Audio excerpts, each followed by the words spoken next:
एक पीआईएल कुछ हफ्ते पहले दिल्ली हाईकोर्ट के सामने आई, जिसमें कि लाखों बच्चों के भविष्य से जुड़ी हुई बातें थी।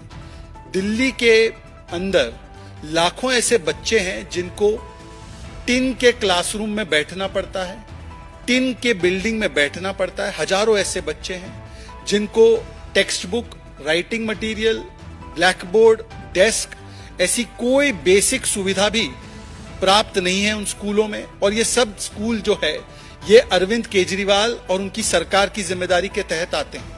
ऐसे लाखों बच्चों की चिंता करते हुए एक पीआईएल जब दिल्ली हाईकोर्ट में जाती है और दिल्ली हाईकोर्ट लगातार दिल्ली सरकार से पूछती है कि इन बच्चों के बारे में आप क्या कर रहे हैं, इनको बेसिक सुविधाएं जो इनका अधिकार है, जो इनको आपने प्रॉमिस किया था, जो संविधान इनको प्रॉमिस करता है, वो उनको क्यों नहीं मिल रहा, तो उस पर कुछ नहीं करते हैं।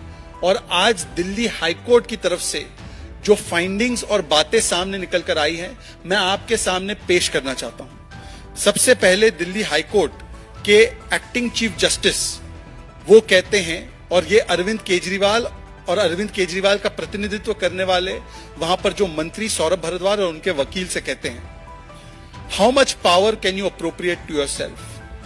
How interested is your client to get power? What is the point of all this power?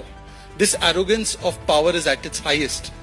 This person, मतलब केजरीवाल के विषय में बोल रहे हैं, this person is looking for more power and you have placed your personal interest at the highest and not national interest. ये तब हुआ जब सौरभ भारद्वाज ने बताया कि ये बच्चों को हम इसलिए जो बेसिक बुनियादी सुविधाएं नहीं दे सकते क्योंकि मुख्यमंत्री जेल में है, और मुख्यमंत्री जेल में होने की वजह से, कस्टडी में होने की वजह से हमारी सरकार इन बच्चों के लिए कोई निर्णय नहीं ले पा रही है। तब acting chief justice of high court ने कहा है कि आपने आपकी व्यक्तिगत महत्वाकांक्षा और हितों को देश के हित के ऊपर रखा है, और आप कितना पावर, कितनी आपको सत्ता चाहिए, ये सत्ता की लालच में आप देश के भविष्य के साथ खिलवाड़ कर रहे हैं। उसके बाद वो कहते हैं कि आई एम सॉरी टू से, मैं बहुत निराश हूं ये कहने में कि आपने बच्चों के हितों को नहीं, बच्चे जो पढ़ रहे हैं उनके हितों को नहीं, केवल अपने राजनीतिक हित को सबसे ऊपर रखा है। उनके पास नोटबुक नहीं है, नोटपैड नहीं है, यूनिफॉर्म नहीं है, वो टिन शेड में पढ़ाई कर रहे हैं। क्या आपको लगता है ये सही है? और सौरभ भारद्वाज पर भी टिप्पणी करते हुए उन्होंने कहा है कि सौरभ भारद्वाज जी, आप केवल घड़ियाली आंसू बहाते हैं। उसके बाद कोर्ट कहती है, और ये सारी कोर्ट की टिप्पणी और फाइंडिंग्स और बातें हैं, इसमें से एक भी शब्द भारतीय जनता पार्टी का नहीं। क्या ये कोर्ट की जिम्मेदारी है कि यूनिफॉर्म और बुक डिस्ट्रीब्यूट कराए? ये हमारा काम नहीं है। पर अगर आप अपने काम को पूरा नहीं कर सकते केवल इसलिए क्योंकि आपको सत्ता में ही केवल ज्यादा दिलचस्पी है, मुझे पता नहीं आपको कितनी सत्ता चाहिए। समस्या यह है कि आप सत्ता हथियाने के लिए ही प्रयास कर रहे हैं और आपको ऐसे सत्ता नहीं मिलेगी। फिर वो कहते हैं कि या तो आपके यहां पर कोई इंस्ट्रक्शन देने वाला जो है उसके पास हृदय नहीं है, या आंखें नहीं है, या आंखें और हृदय हैं परंतु उसके बावजूद भी वो वस्तु स्थिति को देखना नहीं चाहता कि किस प्रकार से बच्चों की यहां पर स्थिति बनी हुई है। वो बच्चों की स्थिति पिछले हियरिंग में भी जस्टिस मनमीत अरोरा, एक भी शब्द प्रेम शुक्ला और शहजाद पूनावाला भाजपा का नहीं है, ये सारे शब्द हाई कोर्ट के चीफ जस्टिस और एक्टिंग चीफ जस्टिस और जस्टिस के हैं। मनमीत अरोरा जस्टिस कह रहे हैं पिछली हियरिंग में, schools are in a terrible condition, your job is affecting the lives of young people. आप लोग एजुकेशन के बारे में इंचार्ज है।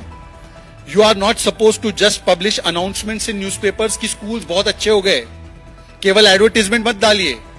एक क्लासरूम में 144 बच्चे पढ़ रहे हैं, ये बहुत ही दयनीय स्थिति है।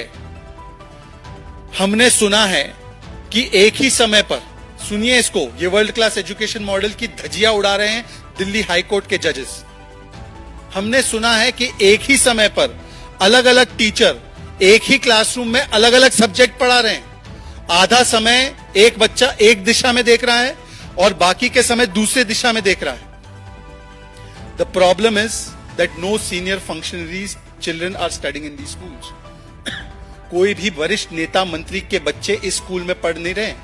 इसीलिए आपको पता नहीं है कि जिस स्कूल को आप वर्ल्ड क्लास बोल रहे हैं इसकी हकीकत और हालात क्या है। वैसे भी यदि आप जुडिशियल कस्टडी में जेल के भीतर होंगे तो वहां पर आपको कैसे पता चलेगा कि इन बच्चों के साथ क्या बीत रही है। अपने आसपास और देश विदेश की खबरों से अपडेट रहने के लिए व्यू इंडिया टाइम्स को यूट्यूब में सब्सक्राइब, लाइक और शेयर करें।